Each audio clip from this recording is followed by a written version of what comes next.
Son, what does a gopher build? Can you say it?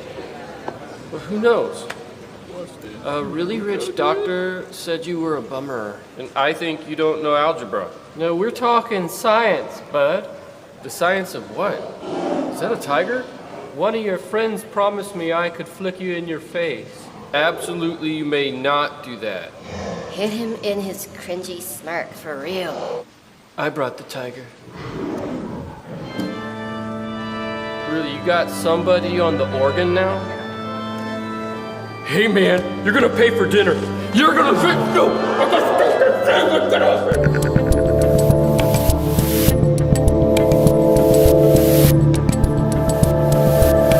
That's good. That's just good stuff. That's the fine folks over at Bad Lip Reading. I saw that one yesterday. Wanted to show that to you. Have you guys ever seen any of those bad lip reading things? They used to do them. I don't know how often they're doing them anymore, but they always used to do them during the debates and during, big talks and State of the Union and that kind of stuff. They just do great stuff. Hope you enjoyed the little cold open for you. It is October 5th, 2023. I'm Dave Rubin. This is the Rubin Report. I'm feeling good about our color combination today. We are live streaming on Rumble Locals and YouTube. And if you want to join us for a post-game show today and always, rubinreport.locals.com. We're going to get into a couple stories up top today, and then we are doing a community Q&A. So if you want to get some questions on the fly, Brock, are you connected to the internet right now? Brock is on the internet via his phone and computer. And if you want to communicate with us directly right now during the show, rubinreport.locals.com. Maybe you can get a question or a comment in on this live program that we're doing right now. The topic, before we get to all of that today, will be about genitals. Are yours attached to you? If they are, consider yourself in the 1% people. Yes, this trans epidemic, and I don't know any other way to describe it, continues to grow. And we have a sort of policy layer of people that are pushing it on us, an institutional layer, a political layer, an educational layer, all of those things. And a whole bunch of people, fortunately, this is one of the things that the left and the wokesters do that actually helps us, I think, in the long term. They push so far that they take people who are pretty much checked out, who think everything's going to be okay, and they actually wake you up. We know that this is happening with parents all over the country right now, and that there is finally a little bit of a pushback against some of this gender stuff specifically. We should probably be pushing more against some of the race stuff and some of the stuff about the founding of the country and a bunch more. But at least on the gender front, it seems like we're getting some wins. So we're going to talk a bit about that using clips from two fellas you might have heard of, Tucker Carlson and Joe Rogan. I'm told they're on the internet, those guys. They are on the internet. And we'll get to all that in just a moment. Let me talk to you guys about My Patriot Supply. Do you get the feeling something unthinkable is going to happen soon? We did all get an emergency message at 3 o'clock yesterday, which freaked the kids out in my house. Well, guys, with all the distractions and smoke screens in the media, we probably won't see it coming. That's why it's smart to invest in emergency food today. A wise man once said, it's better to have it and not need it than need it and not have it. My Patriot Supply is the nation's leader in emergency food storage. Go to my website, preparewithrubin.com, and you'll save 25% on My Patriot Supply's 3-month emergency food kit. You'll enjoy a wide variety of delicious meals, providing over 2,000 calories a day for optimum strength under stress. Stock up now before everyone else panics. Free shipping is automatic and your order ships fast. Go to preparewithrubin.com, preparewithrubin.com, prepare with me. And now back to me. All right, let's talk a little bit about this trans situation, because as I said, they push so hard. Most people, I think we've all learned this after years of COVID and everything else, most people kind of accept being abused. Most people kind of accept being lied to. Most people kind of accept their rights being trampled on and everything else. And then every now and again, they push so hard that even the average person who's kind of live and let live starts getting annoyed. When you're, let's say, I don't know, your 7-year-old son comes home and says he's a girl, might be a little bit jarring for you. Well, the pushback on this is really breaking forth. And Joe Rogan was talking about sort of the trans ideology and how it's especially being pushed on kids. And he was getting a lot of heat for what he said here. Take a look. When you think like that, someone could steal your kids, that's real. Someone could hurt your kids. And someone, could go in the locker room and watch your kid go to the bathroom because they decide that they're a girl. And that doesn't mean that there's not people that are legitimately trans and identify as women and that's who they are and they're not perverts and they're not creeps. Of course that exists too. But you're opening the door. If someone just says, I'm trans, I can use that restroom, you're opening the door for perverts. You 100% most certainly are. This doesn't deny the existence of trans people, but we have to be honest about what could possibly happen. That's why if people are uncomfortable with biological males walking around female locker rooms, it's because some people are liars and they're con artists. And they're not really, it's this person that's like been trapped in a man's body their whole life. They're fucking perverts and they want to be around kids or they want to be around women. They want to make them uncomfortable. They want people to stare at their dick while they walk around and know that they can't say anything about it. That's real too. Sure. That's real too. 100%. This doesn't discount the problem that trans people have with integrating into society and being accepted. That's real too. That's real too. But you have to understand that if you just have this blanket policy where no one can question anything about this stuff, you're opening the door to abuse. So the reason I wanted to show you that clip is not because Rogan said anything that should be deemed controversial right there. But in this wacky time we live in, he's getting a ton of pushback on that. And I have no doubt that some of the activist organizations will be calling on Spotify to get rid of him and he's a transphobe and all that. But if you really listen to what he said there, he's giving it the most soft gloves treatment possible. He's saying, yes, there is a certain amount of these people that do exist, right?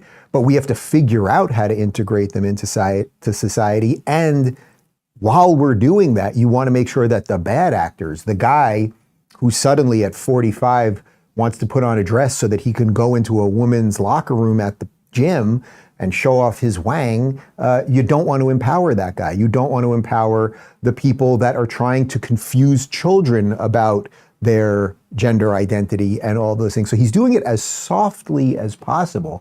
But as you guys know, when you do this softly, when you give the left an inch on almost anything, they don't care, right? Like they don't take that qualification. You've heard me talk about these issues all the time. So what do I always say? I say you can't have the public officials talking to kids about this stuff. It would be for a parent to deal with or a family psychiatrist or psychologist. That part's obvious.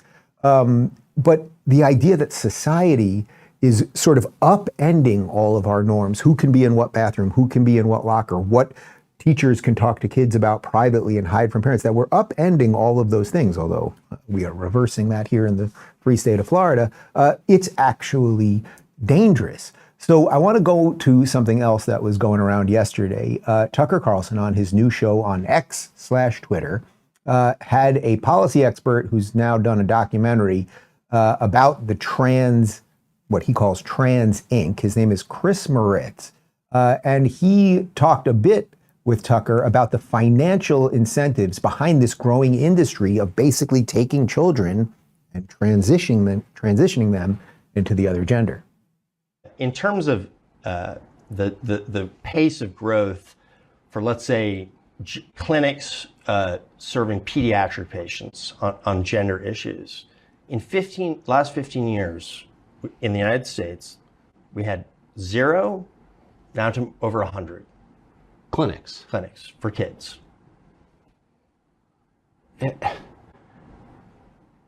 Why? It's a very complicated question, and there's a lot of different reasons why. I would say that the biggest single policy catalyst for this explosion is Obamacare. When Obamacare was enacted in 2010, there was a kind of very quietly kind of written into the law a provision in which insurance companies were mandated to provide coverage for what is deemed to be medically necessary gender-affirming care. As a result of that, between 2010 and 2016, there was a 50% increase in sex reassignment surgeries, 25% increase in insurance coverage for transgender individuals. And then at the very end of the Obama administration, 2016, an additional amendment to the Affordable Care Act was made whereby gender identity could no longer be a basis for denial of coverage by private insurance companies. As a result of that, the next year, from 2016 to 2017, there was a 150% increase in sex reassignment surgeries in the United States. Try to write as fast as possible as I'm listening to him. All right, there's so much there. First off, connecting this to Obamacare, that there were provisions in Obamacare starting in 2010 to affirm, right? And it's always that Orwellian language, affirm gender identity, even though the least affirming thing you could do is if an 8-year-old boy says, I'm a girl, it would be unaffirming to say that you're actually a girl. You'd affirm that they're a boy and deal with whatever it is that they're thinking. Oh, I like Barbie and a boy. Okay, well, that's okay. Some boys do that. Maybe he grows up to be a gay man, maybe not, right? Like there are effeminate straight guys, there are straight acting gay guys and all of those things. But the idea that this is connected to Obamacare is super interesting, and that there were then incentives basically for all of these clinics. I mean, he said we went from 0 of these clinics in 2010 to over 100 of these clinics now. And now we know this thing has burst forth. I want to once again I'll do the soft glove thing, even though there's really no point anymore, right? I'm not a bigot or a hater or a racist or whatever related to any of these things. Somehow, if you say something about trans people, you're also a racist. You guys know that? They combine them all into one wacky thing. But I'll do the soft glove thing again, which is that, yes, of course, to me, any adult, you're over 18, you wish to dress the opposite way and call yourself something different, you should be entitled. If you treat people with respect, you should be entitled to respect. Like, it's a two-way street. I don't think you should be discriminated against. People can decide whether they want to be your friend or not. Like, everyone's discriminatory in the type of people that they're around. We can all do that, but I understand that there are some people who are not thrilled with some of my life choices. It's the beauty of living in a pluralistic country with 350 million some odd people. But let's continue, because he dives into a bit more on how this is so pervasive within our healthcare system now. He's going to reference something called WPATH in the clip we're about to show you. It's the World Professional Association for Transgender Health. And listen to how our health system has been so warped around gender unaffirming care. Improve long-term outcomes. I can't say whether there were peer-reviewed studies at the time. I believe that, even today we don't know the long-term consequences necessarily of some of those specific drugs, but certainly with respect to the transgender pharmaceuticals, there are no long-term studies peer-reviewed that show the efficacy or not of taking these very powerful pharmaceuticals. And we may not know for some time. And in fact, has resulted in, this has resulted in a situation where clinicians and institutions and academics and elementary schools and the entire gamut of this supply chain have to fall back on protocols established by an organization called WPATH. WPATH stands for the World Professional Association of Transgender Health. It's technically a medical professional body established in the 1970s. But I think what's unique about it is that it is for sure, a medical entity, but it is also an advocacy organization. And a political advocacy organization. For sure. So insofar as they are advocating for the advancement of transgenderism. So, in other words, the protocols and clinical protocols that health systems, large and small, are falling back on are the standards that WPATH has enacted over the years.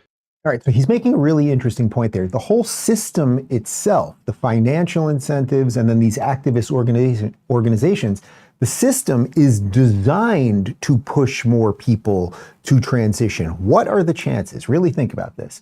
You bring your 8-year-old daughter to one of these clinics, and your daughter says she's a boy, and you're trying to make some sense out of it, and somehow the whole, the education system, the cultural institutions, they've all pushed you to now go to this place. Do you think there's any chance at this place they're going to be like, you know what? No, actually, your 8-year-old's just a little bit confused, send them home, take them for a walk, go on vacation, whatever it might be, right? Like clean up whatever's going on in your own house. Have you confused them about gender roles or God knows what, right? Like whatever it might be. Is there any chance they turn people around? That would be we should get in touch with this guy. That would be an incredible thing to find out. When people go to these gender clinics with their kids, how many people are turned away, or do they affirm what anyone is thinking, regardless of age and brain development and everything else, right? Just because you're 8 years old and believe that you're a Sith Lord, it probably isn't true. Occasionally it is. You got it. Anakin, didn't work out the way we all wanted, but okay. He came around to the end. Anyway, people are waking up on all sides of this. And one of the, I think, bigger problems that we have right now is that a lot of the people waking up have been the very same people who have ushered in so much of this stuff.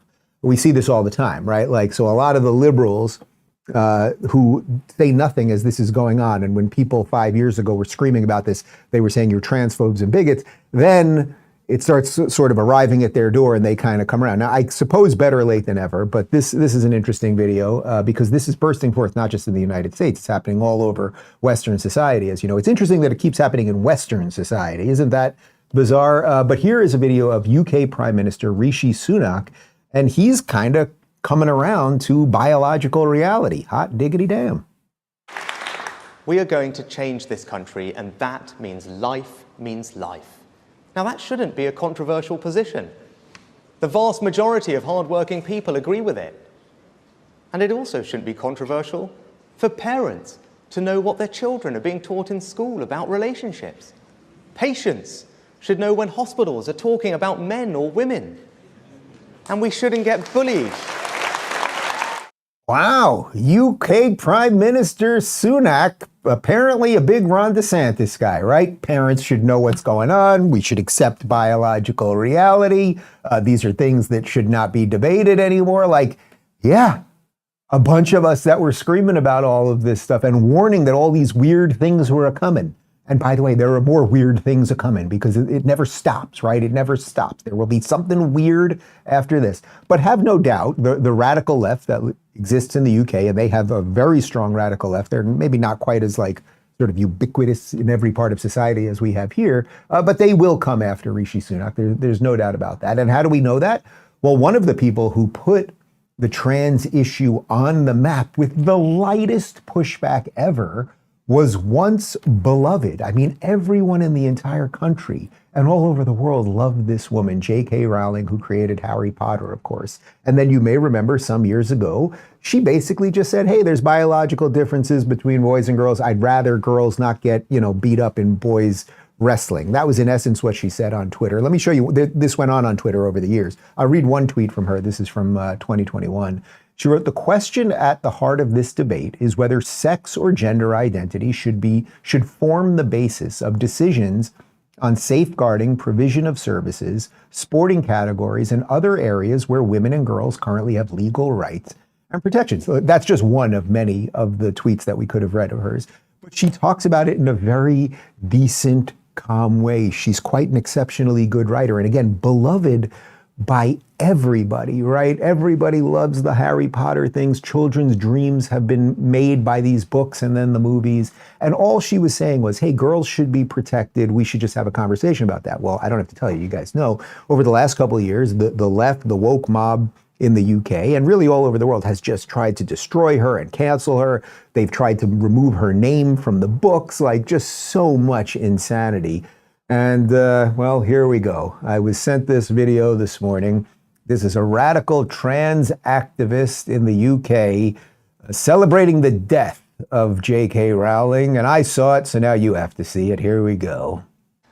And people like J.K. Rowling need to fucking stop because my people are dying because of her. She is killing us. Oh, she's killing purple-haired people. There's one more good thing about this book. J.K. Rowling fucking dies. She wrote a book. Yeah, she wrote a Gretchen book about killing J.K. Rowling. Kill off the queen of the TERFs, and it is glorious. I only wish that scene could have been even more brutal. The Queen of the TERFs. That sounds like a title for a book. That's a book that. So TERF. What does TERF stand for again? Trans-exclusive. Trans-exclusionary radical. Trans-exclusionary radical feminist. This is known as a woman. basically, right? So she's the queen of the turf. She's the queen of the people who hates trans people. By the way, she's repeatedly said she doesn't hate trans people. It's the same. This is what I mean when Rogan does the soft glove thing, or when I try to qualify it with, live with dignity and all this stuff. They don't want to give you an inch. These people, it's very sad. In this weird way, we can mock these purple-haired weirdos and all of that stuff. And to some extent we should, because we have to expose it. But in another way, you should have sympathy for these people because they have been so bludgeoned by an ideology that was fueled through activism and through algorithms and Tumblr or God knows what, that they end up like you should be sympathetic in a weird way to that person. It's just absolutely insane. I am not going to buy that book, in case it's clear. In case it's not clear, I am not going to buy that book. All right, should we get to a community Q&A? What do you think? Oh, no, we have one. Oh, we do have one more. So related to all of this, this isn't specifically about gender, but Phoenix saw it this morning. It's been making the rounds again. This one sort of pains me a little bit because Matthew McConaughey, first off, I think he's an absolutely spectacular actor. Interstellar is an incredible movie. He was unbelievable in Wolf of Wall Street, in, what was the pop movie? The pop movie from 30 years ago. Dallas Buyers Club. He was great in that, but I'm talking about the high school one in Dallas, in Texas. What the? Come on, guys, somebody. Does anyone have a computer in this room? Does anyone? With the weed, yeah, with the girls keep getting younger. The great thing about high school girls is I keep getting older and they keep getting younger, whatever, or they stay the same age. Anyone? No, not failure to launch. People, we're killing valuable time here. What was the movie? Dazed and Confused. Thank you. Jesus. All right. Anyway, generally speaking, I like the guy. He's had conversations with Jordan Peterson. He gets it on so much stuff. Maybe this is just part of being Hollywood, being in the Hollywood machine. When you're in the Hollywood machine and you are white and you are a man, no matter how much good work you've done, whether you're married to a apparently non-white woman, no matter where you grew up and what, you must bow to the altar of racial politics. Check out this video. This is really disappointing. I heard this term the other day, and I'd never heard it before. And I went, what? And talked to this person. He explained it to me. White allergies. White allergies that by where we were raised and how we were raised in our history growing up, there's certain just imported obvious ways that we're prejudiced in ways that we don't even understand. We got white allergies and may not even know it. And so I was sitting there, looking at my own life, and I sit there and I go, all right, now me. Longview High School was over 50% black. I applied to Grambling. I was the first white to ever work at Catfish Station and All Blues, Black Blues Bar on 6th Street. I am married to a non-white immigrant. I have black friends all through my life and still do. But what prejudices may I have via white allergies that I may not? It's so incredible. These struggle sessions, he spends the entire time. I'm not a racist. My wife's not. I got black friends. I worked at a catfish place, but I still have white allergies. I will say, it's also the phrase white allergies. It's so idiotic. Although I will say, it's hard to picture a black guy using Flonase. Don't you think? I feel like white people only use Flonase. But that's not because of white allergies. There's just something else going on there with Flonase. I don't know. Anyway. It's also stupid, this struggle session. Like, dude, you're basically saying, hey, I've lived my life to the best of my ability, but what can I do to bow to you, black man? And imagine if white people started saying black people have black allergies, right? Like, think how absolutely insane it is. And again, I point this out, and I show you this video of the purple-haired woman who wants to murder J.K. Rowling, only to illustrate the point that people end up in these dark places, and the only way that we can help Matthew McConaughey not have his white allergies, cure him from his white allergies, and the way we can save the purple-haired girl who wants to murder J.K. Rowling and the rest of it is just by defending the truth. It's the only thing we can do, and eventually the cream does rise to the top. On that note, let's get to a Rubin Report.locals.com community Q&A. Here we go. Pete says, if the Democrats think their best general election chances lie with the Trump matchup, isn't tying him up in legal battles taking a chance that he may not make it out of the primary? Or do they feel his candidacy is inevitable and are just trying to damage him as much as possible in the general? I think there's a lot of legit ways you can look at this thing. On one hand, I think the idea that they have hung him up in all of these cases, right? This ridiculous, I mean, the one in New York, which we covered yesterday, is just patently absurd, going after his old businesses for loans that have been already paid back for purportedly inflating the prices of properties and things of that nature. Like, it's just taking away his business license, making sure he can't do business. So it's like, on one hand, if you want to go for him on, say, the classified doc stuff, and of course that would be a selective application of the law because they're not going after Mike Pence, they're not going after Joe Biden with the freaking car in the garage in Delaware, et cetera, that's bad enough. But if you're going to go for him on all of that stuff, you got to leave him with a business, right? Wouldn't you want to be like, all right, we're going to just kind of scare you on all this stuff, so we'll leave you with your businesses that you had even before you were president, so that maybe you could go on and get out of politics. But they seem to be going after the whole thing. My gut feeling on this is if it wasn't for all of this, imagine if none of these things were happening right now, right? So no trials, no indictments, no nothing, and he was just running a campaign. I think things would look extremely different right now. His numbers, and again, I just simply don't believe the polls. By the way, I would welcome all of you, and I want to start doing this maybe starting next week. Every time we see one of these polls and Trump is up 65 points and DeSantis is at 12 or whatever it is, I started looking at a bunch of the polls that are going around yesterday. Do you know that often these polls are of 500 people? 500 people. I saw one that was being pushed around yesterday all over the place, 500 people. I saw another one that was being pushed, 1,200 people. You have to think, who are the types of people that answer the phone? Are they going to this type of person or that type of person? What age is the person that, like, all of these things. I just simply don't believe in these polls. But to get to your question specifically, in a weird way, if Trump wasn't going through all of this stuff, he'd have to campaign on his record. Now, his record is certainly better than the Democrat record, but is it objectively better than DeSantis's record? Now, you might like his personality more. You might like the off-the-cuff stuff and the humor and the trolling and all that. That's fine. But in an odd way, the system is propping him up right now. I would say the argument for why would they prop him up? They feel he's the easiest to beat. If he believes, not if, he believes they stole the election from him last time. So he has to explain, why wouldn't they steal it from you this time? And even if you don't believe the election was stolen from him last time, you got to tell me where the new voters are. So let's say the election was completely legit. There's one or two options here. Either they stole it from him, in which case you got to figure out a way to not get it stolen from him again, or it was legit and he lost by, what was it, 81 million to Biden, 75 to him. So he has to figure out, where do you find new votes? Well, we know there's a lot of people now who are tired of Trump.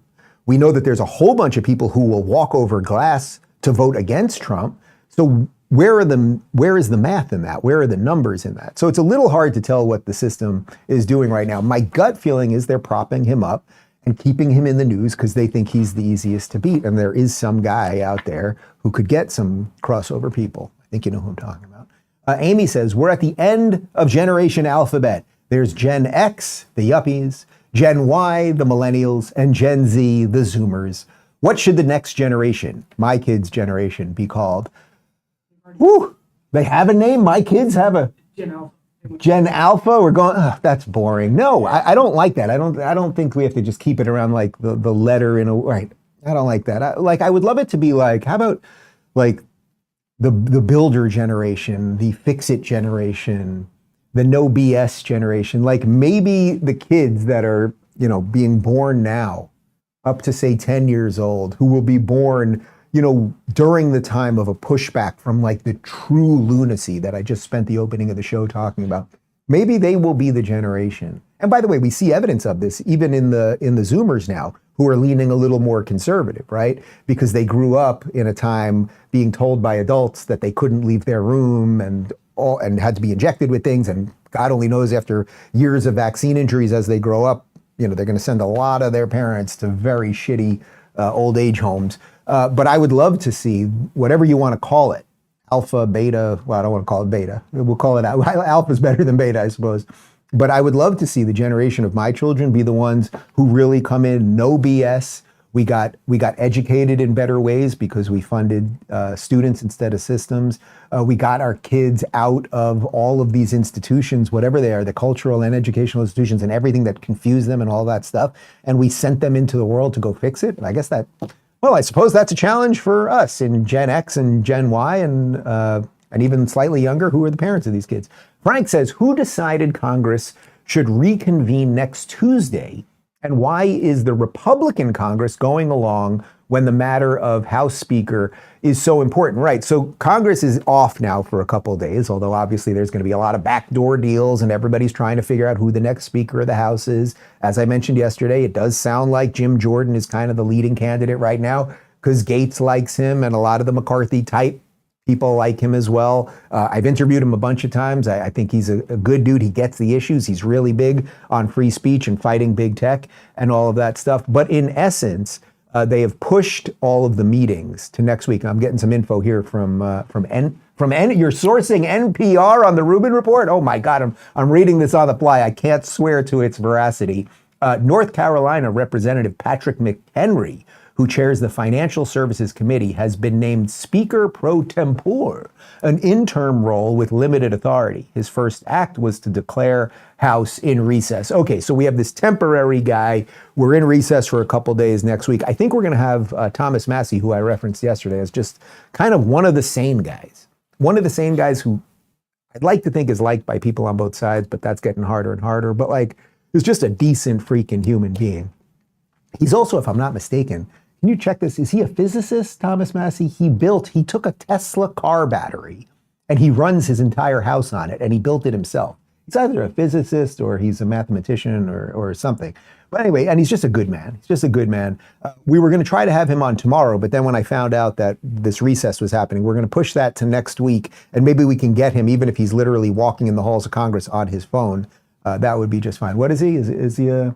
He has a he has a Bachelor of Science degree in electrical engineering and a Master of Science degree in mechanical engineering from MIT. Like, what the hell's the guy doing in Congress? Yeah. The guy who's the temporary speaker. Yeah. Apparently one of his first things he did was kick Nancy Pelosi is still in the speaker's office. Oh. McCarthy let her keep it. That's interesting. So the guy that we just referenced, that's the temporary speaker, apparently Nancy Pelosi's been hanging out in the speaker's office. He booted her. So, all right, some good things are happening there. Joe says, any guesses on who will win the World Series this year? Believe it or not, I have no idea who's in the World Series. The only thing I know about oh, here we go. But before I even look at that, actually, the only thing I know about baseball, because I'm here in Miami, is that a week or so ago, the Marlins were close to getting the wild card. Did they get it? The Marlins got it. All right, Miami, there you go. Now I'm being shown the breakdown here. Let's see. Oh, the Marlins were eliminated last night? Oh, Philly. Oh, man. They probably just didn't want to go to Philly and have to live with that filth and Fetterman and everything else. All right, so what am I looking at here? It looks like it will be Texas playing Baltimore. That's Minnesota playing Houston. Those are the Los Angeles Angels of Anaheim, stupidest name ever, versus the LA Dodgers. Oh, that's the Arizona Diamondbacks. Sorry. All right, see, I'm out of the loop, man. And then we got the Phillies versus the A's. You know what? In this studio here, in this office here, we only have one major baseball guy. Connor was a big-time baseball player. He loves baseball, lifelong Dodgers guy. You're trying to go to every stadium, right? Mm-hmm. How many do you have left? No, he's still got half the stadiums to go, but I don't let these people ever leave the studio, so that's pretty good. But he's a big Dodgers fan. I'm going to go with the Dodgers. I am going to root. Time for Dodger baseball. You've been waiting to roll that one in for a long time. All right, we're a Dodgers family around here. I have no idea. I don't know what's going on. Is Jeter still playing? I like that guy. Buttercup says, do you have days where you feel like we are living in a reality show, that there are producers who are injecting chaos and drama into the political and cultural worlds? Yes. What is one of the phrases that I say all the time, and I really want you guys to Google and learn about? Kayfabe. Kayfabe. This is the idea that professional wrestling came up with decades ago. Think about Andre the Giant fighting Hulk Hogan, Jake the Snake Roberts fighting Ravishing Rick Rude, and the storylines that went along with that. Ravishing Rick Rude is cheating on Jake the Snake's wife and banging her on the side. Jake better throw the snake on him, and this, they create this story that never ends, right? These stories link and they go over years and comebacks, and you're angry at this one, and we all knowing it's fake, knowing it's a production, we're still, and I used to love it was WWF at the time, WWE wrestling, and I would go. I've been to Madison Square Garden. I think I was at WrestleMania not 4. 4 was the big one with Hogan finally taking out Andre the Giant. Maybe 6, something like that. But anyway, the idea that we all go to these things, you know you're watching something fake and you're having all of these real emotions. It does sometimes feel we are in some sort of Truman Show, if you saw the movie Truman Show with Jim Carrey, that we're just in some sort of like orchestrated reality and we're all responding to it all the time. It's one of the reasons that I try my best and probably fail at it sometimes to not have you guys be outraged all the time. Right? I'll reference what people are outraged about and occasionally I can get a little annoyed about something. Fortunately, no clips of The View today. But like, we're all just like in this thing. You remember when Barbie came out, what was that, 2-3 months ago, and everybody on the right was screaming and ranting and raving about Barbie. It's like, man, you guys are just reacting to everything. I'm not defending Barbie. I did not see Barbie, believe it or not. You loved Barbie. Brock loved Barbie. Well, how have I hired you people? It really makes me wonder sometimes. But anyway, like, just, we don't want to be just reacting to everything all the time. And that's what it does feel like. Like, there's just a script. They inject a little craziness when they need a little craziness or a little shiny thing over there to distract us. And that's kind of why, as I often say, we end up on the slow descent to hell. We don't know how to deal with real issues. We don't know how to respond when we get, decent leaders out there, because there's no business like show business. There's no business. I know. All right. Candace says, I'm going back to SoCal next week for a friend's wedding. Is it that bad? I already can't wait to come back to North Carolina. Listen, you stay in North Carolina. You don't go. You don't go. Oh, we should have played the Kamala. Don't go, Trump. I'm going to come. Yeah, I mean, it's bad. It's bad. It depends where you're going. Look, LA area, it's just bad. Don't go to, I would say truly, don't go to Hollywood, West Hollywood. It's disaster. There's virtually no one there. The stores are all closed. Homeless people, drugs, like it's not San Francisco level, but it's bad. Obviously, there's some other areas. Like if you go to Bel Air where the super rich people live, if you're in LA, you're going to be okay in Bel Air. If you go to Bel Air, I don't know if it's still open. There was an awesome jazz club I used to go to. It's like the only thing I miss from LA. It was called Vibrato. It was owned by Herb Alpert. Remember Herb Alpert? Did Rise and a whole bunch of other stuff, like legendary jazz guy. And he had a great club there that I used to go to. But the place itself, it just ain't great. It is what it is.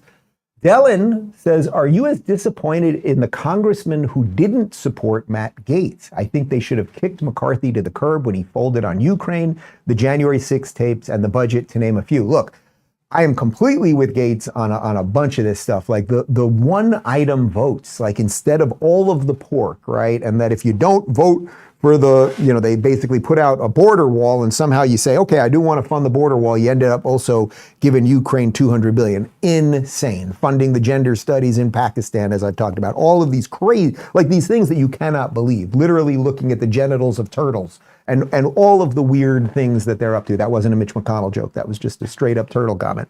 I'm with him on that. The funding of Ukraine, obviously. McCarthy said he was going to release the January 6 tapes. As far as I know, they didn't. Tucker, I guess, has them. I don't know if he's still going through them or whatever else. I can't say I'm disappointed or angry at the people that didn't go along with this. You got to remember about what was it?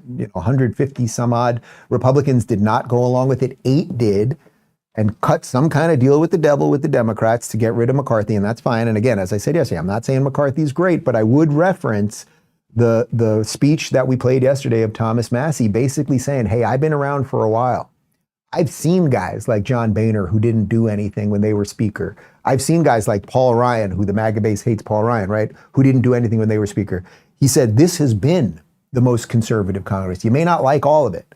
And this again goes to a concept that we will constantly be talking about, I think, for the next year and a half, and maybe for the remaining period of time that America exists as a nation. It's like, do you want to burn it all down and just roll the dice and see what happens on the other side? And maybe it's better, right? There's a lot of screwy stuff. Maybe it's better on the other side.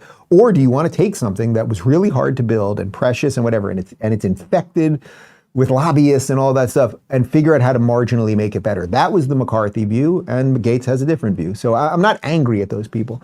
Jennifer says, how did you propose to David? I did it. It was a surprise. I believe it was a Sunday evening, right before Thanksgiving. This is 2014. Was it 2014? 2014. Man, we've been together a long time. And we were together like 5 or 6 years before that. I said to him, get in the car. I said, put on a nice shirt, get in the car, let's just take a drive. I was like, maybe we'll get dinner somewhere. We're driving.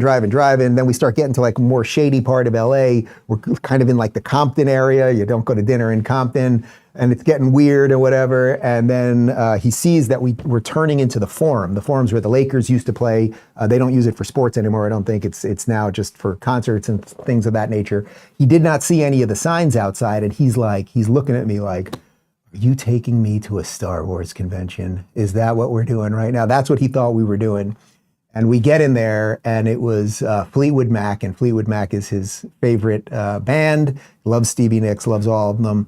And then the third song, I had already checked the playlist from the night before, so I thought the third song was going to be Dreams, which is his favorite song. Proposed to him there. And I got to tell you, there is nothing for heterosexual people as exciting as seeing gay people get engaged. I mean, the ovation we got, like it just started spreading throughout the thing. Maybe it was because Stevie was spinning, but I think it was because of us. I'm not sure.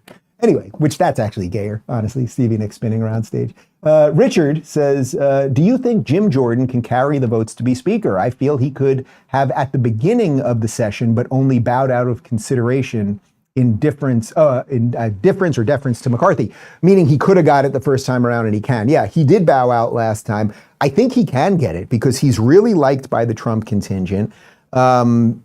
He's like I don't know who really doesn't like him. I think he's thought of as like a pretty decent guy. And at this point, let's say you're one of the McCarthy Republicans or whatever you want to call them. You now know that because Gates is willing to team with the Dems, you now know you got to get somebody that they're going to come on board with. Otherwise, they'll just stonewall you to high hell. So Jim Jordan happens to be in that lane. So my gut feeling, like it doesn't tell much of a story here because I think it's going to be the guy most people think it's going to be, but I think it's going to be Jim Jordan. Old World Charm says, people are saying that this move to oust McCarthy will have us lose the House in 24. Was this a really bad chess move? I mean, who knows? Who knows? Look, the Democrats blow, but the Republicans suck. That's where we're at. Clip that one. That's really where we're at with things. Like, I don't know. I don't know who's looking at the Republicans right now like, oh, what a great group, what a powerful group of people. I think there's a little juice to what Gates has done, and it's deservingly so. I fully give him credit for that. By the way, we reached out to his people yesterday. We're already in touch with them, so we're trying to make an interview happen. We'll see about that. But, I said it to a friend this morning. I was texting a friend, old high school friend, asking me about my thoughts on this stuff. And he's like, these Republicans and da-da-da-da-da, it's like they destroy each other. The Democrats are in lockstep. Now like these 8 guys are using the Dems. And I was just like, look, I never considered myself a Republican my entire life. I am a newly registered Republican here in the state of Florida. I consider myself a Florida Republican. But as for the wider operation, I'm certainly not a Democrat, but I'll vote for the few people every now and again who are decent. And generally, a lot of these people just are not.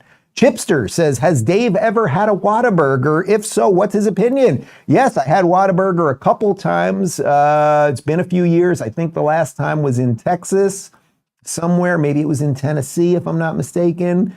Pretty good. It's like a big kind of just like juicy, a little kind of sloppy burger. My preference always, I mentioned the LA thing before and the Jazz Club. I do miss In-N-Out. That is the one thing I miss. We got our Shake Shack here. I find Shake Shack to be, it's a little greasy. Little greasy. I don't know what that's all about. What would you say is the best burger in Miami? What would you guys say? You like that Burger Fi place, right? Yeah, I had it the other day. I didn't think it was that great. You got anything? What do you got? Brock, you got a burger? I feel like you got a burger. Fast food, the best burger is Five. I got 5 Guys over here from Brock. Connor? Local? There's a place called Local in Coconut Grove. If you ever want to see Connor, he hangs out there all day long talking about the Dodgers. If you want to have a nice meal of a burger and a conversation about the Dodgers, that's where you go. Whataburger, pretty good. L'Oreelli says, why was Russia running a test at the same time as FEMA yesterday? Were they up to something together? So I did not know that, and I had to double check it right before the show. So everybody knows your phone just basically blew up. What time was that yesterday? It was about 3 o'clock or so? The phone just blew up. Like I was literally holding Luke, like trying to get him to take a nap. I forgot the thing was going to go off.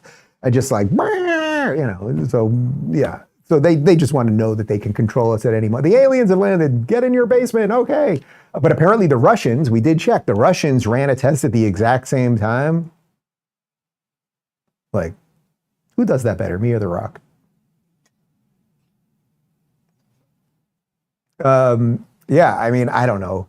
That gets us back to the kayfabe thing before. Like, it all feels like a script. John says, Dave, you have no problem with calling balls and strikes. Would you criticize DeSantis when he needs to be criticized? Absolutely. Absolutely. I think actually, you know, on that abortion thing where he's done the 6-week thing and we had 15 weeks here in Florida, and I've said many times, I go to every Republican event in Florida, basically. I did not, or conservative event, whatever you want to say. I never heard any conservative or Republican complaining about the abortion situation here. I think there were a whole bunch of people that had their own personal beliefs that wish it would have been earlier or no abortions altogether. I think he did what he thought was right. I happen to disagree with him on that. Beyond that, I don't know. I don't think I have any criticisms of him on policy. I'm living proof. I mean, my life and my businesses and everything here are an example of why Florida is so good, which is directly related to him and how he not only won in landslides, but has completely restructured the parties here. There's basically no Democrat party here in Florida anymore. So he's done incredible stuff on that. If I was to criticize him on anything else, I guess maybe there was a way to roll out this campaign a little bit better. I think maybe, and I'm not even sure about that. You know, the Trump thing is such a freaking X factor. I don't know what else they could have done, but I suppose, you know, I'd have to ask him personally, and I will next time I see him. But in retrospect, did they not realize that Trump was going to throw the kitchen sink at them? Not just, you know, do like standard like Oppo research, like did you have an affair with your wife? But basically like lie about everything related to Florida, related to COVID, related to Soros, and all of the things Trump has lied about, like whether we can expose those things or not, a certain amount of people believe them. And maybe there was a better force field related to some of that they needed to think through beforehand. But I would welcome your thoughts on that. I mean, I'm just trying to think like on policy, like it's all there. I know him to be a good guy. Like he doesn't lie in at least, you know, within the parameters of being a public official. So, but I'm open to it if you guys got anything else. If you have not subscribed at rumble.com/Rubin Report, please do. You never know when YouTube is going to give us the boot. If you want to join us for a post-game show right now for a few extra questions, comments, and queries, it's rubinreport.locals.com. Of course, we have a Apple iOS app and an Android app, which is at the Google Play Store.